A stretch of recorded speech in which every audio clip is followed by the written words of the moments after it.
दोस्तों, क्या आपने कभी सोचा है कि सपने सिर्फ सपने नहीं होते? क्या आपने कभी सोचा है जो डरावने सपने आपको रात में आते हैं, अगले दिन सुबह उठ के वो सच्चाई में बदल गए तो? और क्या आपने इंटरनेट पे ट्रेंडिंग एक रियल केस के बारे में सुना है जहाँ पे एक डीमन ने एक कपल की लाइफ तबाह कर दी थी?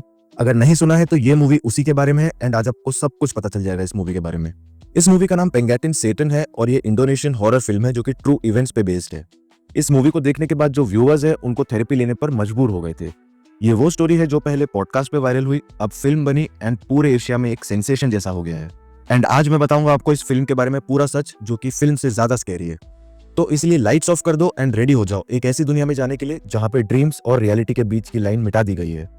मूवी का एक्सप्लेनेशन शुरू करने से पहले अगर आप लोग चैनल पे नए हो तो सब्सक्राइब जरूर कर लेना क्योंकि मैं ऐसे मूवीज के एक्सप्लेनेशन लाते रहता हूँ।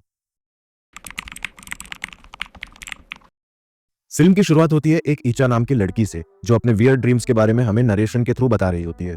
वो बताती है कि उसे हर रात को एक सपना आता है एंड वो खुद को एक अननोन लेकिन पीसफुल जगह पर पाती है।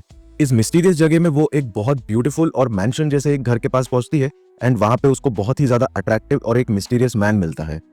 वो आदमी हर रात को उसके ड्रीम्स में आता है एंड दोनों के बीच में बहुत ज्यादा डीप रिलेशनशिप बन जाता है। इच्छा को ये सब बिल्कुल रियल जैसा फील होता है, जैसे कि ये ड्रीम नहीं बल्कि रियलिटी हो। लेकिन असली शौक हम व्यूअर्स को तब लगता है जब वो आदमी इच्छा के क्लोज आने लगता है। हम रियल वर्ल्ड में देख पाते हैं कि उसके क्लोथ्स के बटन खुद ब खुद खुलने लगते हैं। यानी रियल लाइफ में इच्छा को कोई सुपरनैचुरल पावर डोमिनेट कर रही होती है, तभी हमें सडनली दिखाया जाता है रियलिटी में इच्छा के साथ एक डीमन प्रेजेंट होता है एंड इंटीमेट हो रहा होता है। इच्छा को इसके बारे में बिल्कुल भी हिंट नहीं होता एंड उसे लगता है कि ये सब बस एक ड्रीम है।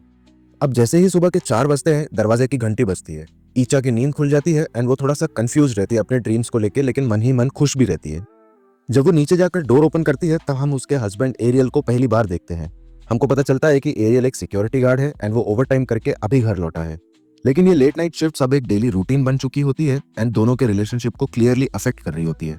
ईचा जो अब पहले जैसी नहीं दिख रही थी, वो अपने हस्बैंड को कहती है कि जैकेट को प्रॉपरली टांगे।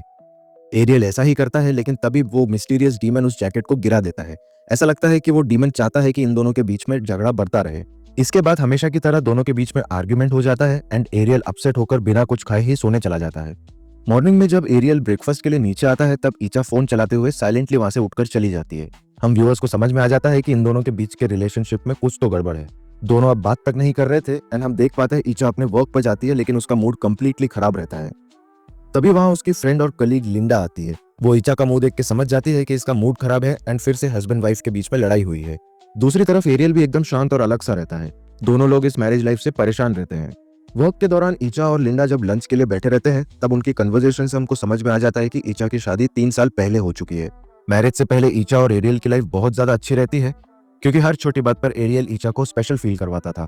कभी कुछ गिफ्ट लाना, कभी सरप्राइज प्लान करना। लेकिन अब ईचा को लगने लगा है कि वो स्वीटनेस सारी खत्म हो गई है। ना कोई रोमांटिक बातें, ना कोई स्पेशल गिफ्ट, बस एक रूटीन बन के रह गया है ये रिलेशनशिप। लिंडा ईचा को समझाती है कि शादी के बाद लाइफ में बहुत कुछ चेंज हो जाता है। नई रिस्पॉन्सिबिलिटीज ऐड ऑन हो जाती है एंड रिलेशनशिप को हैंडल करने का तरीका भी बदलना पड़ता है। वो ईचा को बताती है कि तुमने भी शादी से पहले जैसे एफर्ट्स देना बंद कर दिया है। ना ही तुम सजती सवरती हो, ना ही तुम उससे रोमांटिक बातें करती हो।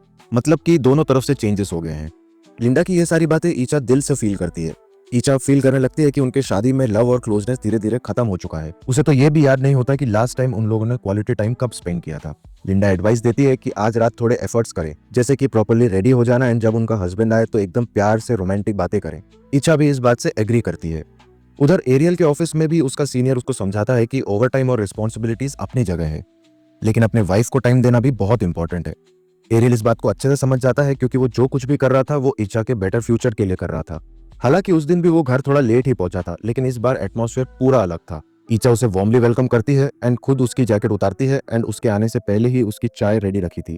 एरियल इस डिफरेंट बिहेवियर से बहुत ज्यादा खुश था। उसे 3 साल में पहली बार ऐसा लगा था कि उसके एफर्ट्स की वैल्यू करी जा रही है। धीरे धीरे उनके बीच में इंटीमेसी बढ़ने लगती है, लेकिन वो दोनों जैसे ही पास में आ रहे होते हैं तभी उनके घर की लाइट्स वियर्डली ब्लिंक करने लगती है। और तभी हम लोग देखते हैं कि वो डीमन जो पहले ईचा के ड्रीम्स में आता था वो उसी मोमेंट पे उनके बीच में खड़ा था। इससे हम लोग ये समझ सकते हैं कि वो अभी भी ईचा से कनेक्टेड है। फिर रात में जब ईचा सोती है तब वो खुद को फिर से उसी स्ट्रेंज बिल्डिंग में पाती है जहां वो पहले जाती थी। वहां वही हैंडसम सा बंदा जो एक्चुअल में डीमन है उसके पास आता है एंड उसके बॉडी पर एक फ्लावर रखकर कहता है, अब तुम इस प्लेस से कभी नहीं जा सकती। डर के मारे ईचा उस बिल्डिंग से दूर भागना चाहती है, लेकिन इस बार वो दरवाजा नहीं खुलता। तभी वो डीमन उसके पास आता है एंड सडनली ईचा की नींद खुल जाती है। मगर सबसे शॉकिंग बात तो ये है कि जो फ्लावर उसको डीमन ने सपने में दिया था वो रियलिटी में उसके पास में आ जाता है। वो फ्लावर उसके बेड पे रखा हुआ था एंड ये देखकर ईचा कंप्लीटली डर जाती है। एनीवेज, नेक्स्ट डे जब ईचा नीचे आती है तो एरियल ने उसके लिए खाना बनाया होता है। ईचा को ये सब देख के बहुत ज्यादा अच्छा लगता है एंड दोनों साथ में बैठकर स्माइल करते हुए खाना खाते हैं। वो लोग अपने पुराने गोल्डन डेज को याद करते हैं एंड ओपनली बातें करते हैं। उस मोमेंट में एरियल ईचा से सॉरी कहता है एंड प्रॉमिस करता है कि अब से वो हर चीज इंप्रूव करेगा। वो आगे कहता है कि जो भी कुछ हुआ उसको सब भूल जाते हैं एंड फ्रेश स्टार्ट करते हैं। ये सारी बातें सुनकर ईचा को भी बहुत ज्यादा अच्छा लगता है एंड वो दिल से एक्सेप्ट कर लेती है। नेक्स्ट डे हम लोग देखते हैं कि ईचा को घर रिटर्न होने में थोड़ा टाइम लगने वाला था क्योंकि वो ऑफिस खत्म होने के बाद अपने यंगर सिस्टर के पास मिलने जा रही थी। एरियल आज उसे खुद ऑफिस ड्रॉप करने गया था एंड ये सब देखकर लिंडा बहुत ज्यादा खुश हो जाती है। ऑफिस में ईचा पहले से अच्छे मूड में रहती है एंड वो वर्क पे अच्छे से फोकस कर पाती है। लेकिन तभी उसे एक बॉक्स के अंदर कुछ ऐसा नजर आता है जिसे देखकर वो बहुत ज्यादा डर जाती है। ये वही फ्लावर है जो एग्जैक्टली वैसा ही था जो उसके सपने में आया था। ईचा उसे हाथ में ले लेती है एंड तभी एक आदमी उसकी तरफ चल के आ रहा होता है। जी हाँ, ये वही आदमी है जो ईचा के ड्रीम्स में आता था। वो ईचा की तरफ धीरे धीरे करके बढ़ रहा होता है एंड जैसे ही वो मिरर की तरफ देखती है तब उसको बहुत ज्यादा डर लगता है। मिरर में एक इंसान के इमेज की जगह पे एक डीमन दिख रहा होता है ईचा को। ईचा ये सब देखकर बहुत ज्यादा पैनिक हो जाती है एंड वो एकदम से जाके वॉमिट करने लग जाती है। ईचा जैसे ही बाथरूम में जाके वॉमिट कर रही होती है तब हम देख पाते हैं कि उसके पीछे वही डीमन खड़ा है।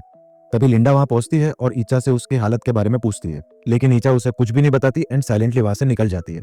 ईचा के वहां से जाने के बाद लिंडा वॉश बेसिन की तरफ देखती है एंड उसके तो होश ही उड़ जाते हैं। ईचा ने जो वॉमिट किया था उसमें ब्लड के साथ साथ इंसेक्ट्स एंड वर्म्स भी प्रेजेंट थे। उसी रात ईचा अपनी बहन इमा से मिलती है। वो लोग एक रोड साइड कैफे में मिलते हैं एंड कॉन्वर्सेशन के दौरान इमा बताती है कि उसके बॉयफ्रेंड दुस्ता के साथ उसका ब्रेकअप हो गया है। इमा ब्रेकअप का कारण दुस्ता उसको टाइम नहीं दे पाता ये बताती है। इसी रीजन की वजह से दोनों के बीच में फाइट्स होने लगती है एंड दोनों ब्रेकअप कर लेते हैं। इस पर ईचा वही एडवाइस इमा को देती है जो कभी लिंडा ने उसको दिया था रिलेशनशिप के बारे में। उसने कहा था कि रिलेशनशिप्स में अप डाउन होते रहते हैं एंड ऐसे सिचुएशन को थोड़ा पेशेंटली और मेच्योरिटी के साथ काम करना चाहिए। वो कहती है कि दुस्ता ने 2 साल तक इमा का साथ दिया है एंड वो एक और चांस डिजर्व करता है। अगर देखा जाए तो दोनों बहनें अपने अपने रिलेशनशिप में अकेलापन और इमोशनल डिस्टेंस फील कर रहे थे, पर फर्क सिर्फ इतना था कि वो लोग अपनी ही गलतियों को नहीं देखना चाहते थे। अब जब इमा अपनी बहन के साथ ओपनली बात कर रही होती है तब वो बताती है कि वो रिसेंटली अपने पेरेंट्स के घर गई थी। कॉन्वर्सेशन के दौरान उनके पेरेंट्स ने ये कहा कि वो अपने पोते पोतियों को अपनी गोद में खिलाना चाहते हैं। ये बात एक्चुअली ईचा के लिए थी एंड ईचा ये बात समझ गई थी। जैसे ही ईचा ने ये बात सुनी वो बहुत ज्यादा सैड हो गई क्योंकि वो खुद भी मदर बनने की बहुत ज्यादा ट्राई कर रही थी रिपीटेडली, बट बहुत सारी प्रॉब्लम्स आ रही थी। दवाइयों का भी मदद लेना पड़ रहा था एंड इन सब रीजंस की वजह से एरियल एंड इसके बीच का रिलेशन टेंशन में था। तभी ईचा मेडिसिन ऑर्डर करने के लिए एरियल को मैसेज करती है। उधर एरियल अपने ऑफिस में था एंड उसे ईचा के ग्लिम्स मिलते हैं, लेकिन ये सब पॉसिबल कैसे है? वो तो अपनी बहन के साथ टाइम स्पेंड कर रही है। एरियल बहुत ज्यादा शॉक हो जाता है एंड उसको लगता है कि शायद उसकी आंखें धोखा खा रही है। जैसे ही एरियल उस फिगर के पीछे जाता है वो एकदम से गायब हो जाती है, लेकिन तभी बिल्डिंग के अंदर से बहुत तेज एक चिल्लाने की आवाज आती है एंड वो साउंड ईचा की लग रही थी। साउंड को चेस करते हुए एरियल बिल्डिंग के एक सुनसान कोने में आ जाता है जहां पे उसको ईचा दिखाई देती है बहुत ही वियर्ड कंडीशन में। ऐसा देखने में लगता है कि ईचा लेबर पेन में है एंड सडनली उसके सामने एक बहुत स्ट्रेंज सिनारियो हो जाता है। ईचा की गोद से एक बच्चे का जन्म हो जाता है, लेकिन वो बच्चा कोई नॉर्मल बच्चा नहीं था, डिमोनिक अपीयरेंस वाला बच्चा था। एरियल का चेहरा डर के मारे पूरा सफेद पड़ जाता है एंड वो वहीं पे फ्रीज हो जाता है, लेकिन ईचा बस उसको घूरती रहती है एंड एक वियर्ड स्माइल करती है। तभी वो बच्चा रेंगते हुए एरियल की तरफ बढ़ने लगता है। इतने में ही एरियल का सीनियर वहां आ जाता है एंड उसके बाद सब कुछ नॉर्मल हो जाता है सडनली। इस एक्सपीरियंस से ट्रॉमेटाइज्ड एरियल अपने घर जाता है एंड वो ईचा से उस रात प्रॉपर्ली बात भी नहीं कर रहा होता। एरियल ईचा को दवाइयां दे देता है एंड कहता है कि कल हमारे घर पे एक बॉडी मसाज एक्सपर्ट आएंगे एंड ये बोलकर वो सोने चला जाता है। अगली सुबह जब वो मसाज करने आती है तब वो ईचा को बताती है कि उसको रेस्ट करना चाहिए और लेस स्ट्रेस लेना चाहिए, लेकिन स्टमक में मसाज करते टाइम वो एक शॉकिंग बात बताती है। वो मसाज वाली कहती है कि तुम 3 महीने प्रेग्नेंट हो। ये सुनकर ईचा एकदम खुशी से चमक उठती है, लेकिन दूसरी तरफ एरियल बहुत ज्यादा शॉक में आ जाता है। रीजन ये था कि वो सिर्फ 2 दिन पहले ही फिजिकली इंटीमेट हुआ था ईचा के साथ, तो फिर 3 महीने से कैसे प्रेग्नेंट हो सकती है ईचा। हालांकि एरियल ये बात किसी को बताता नहीं है। उसके बाद एरियल ईचा को अपने ऑफिस ड्रॉप करने जाता है। ऑफिस में ईचा बताती है सबको कि वो प्रेग्नेंट है एंड सब लोग उसको कॉन्ग्रेचुलेट करने लगते हैं क्योंकि वो लोग जानते हैं कि ये दोनों कितने टाइम से इस चीज का इंतजार कर रहे होते हैं। लेकिन लिंडा थोड़ा सा सोचने लग जाती है क्योंकि उसने ईचा के वॉमिट में ब्लड और इंसेक्ट को देखा था, इसलिए वो थोड़ा सा सोच में पड़ जाती है।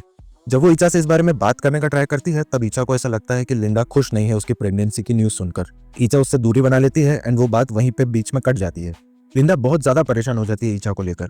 उसके मन से ये बात निकल ही नहीं रही थी कि ईचा के वॉमिट में ब्लड और कीड़े मकोड़े मिले थे। लिंडा को क्लियरली समझ में आ गया था कि कुछ ना कुछ अजीब हो रहा है ईचा के साथ। उधर रात के टाइम एरियल अपने सीनियर के साथ डिस्कस कर रहा होता है एंड अपने दिल की बात बताता है। वो ईचा को लेकर अपने डाउट्स और घबराने की बातें बताता है आगे। उसे लगने लगता है कि शायद ईचा ने उसको चीट किया है। सीनियर उसे सजेस्ट करता है कि तुम ईचा के साथ थोड़ा टाइम स्पेंड करो एंड चीजों को समझने का ट्राई करो। वो आगे कहता है कि मैं तुम्हारा काम संभाल लूंगा, लेकिन तुम कल की एक छुट्टी ले लो। एरियल इस बात को मान जाता है एंड जैसे ही वो पार्किंग में अपनी गाड़ी की तरफ जा रहा होता है तभी एक कार में से किसी एक बच्चे के रोने की आवाज आ रही होती है। ये कौन सा बच्चा गाड़ी में फंस गया और रो रहा है ये जानने के लिए एरियल जब एक गाड़ी के पास में जाता है तभी वही डिमोनिक फेस वाला बच्चा उसको दिखाई देता है। एरियल जैसे ही वहां से भाग रहा होता है जान बचा के तभी हम लोग को दिखाया जाता है कि वो डीमन जो ईचा के सपने में आया करता था वही उस बच्चे को लेकर खड़ा है। इस सीन से सब क्लियर हो जाता है कि ईचा के कोक में जो बच्चा है वो कोई नॉर्मल बच्चा नहीं है, वो डीमन का बच्चा है। अब एग्जैक्टली इस मूवी में क्या हुआ ये जानने के लिए आप लोग को सब्सक्राइब करना पड़ेगा क्योंकि अब मैं सेकंड पार्ट में उसका एंडिंग बताने वाला हूँ। तो जो लोगों ने सब्सक्राइब नहीं किया है तो सब्सक्राइब जरूर कर लें ताकि आप लोग सेकंड पार्ट मिस ना कर दो एंड एंडिंग आपको सब कुछ क्लियरली समझ में आ जाए। और जिन लोगों ने नहीं देखा है उन लोग को मैं बता दूं कि मैंने रिसेंट में एक वीडियो पब्लिश किया है जिसका नाम है भय द गौरव तिवारी मिस्ट्री।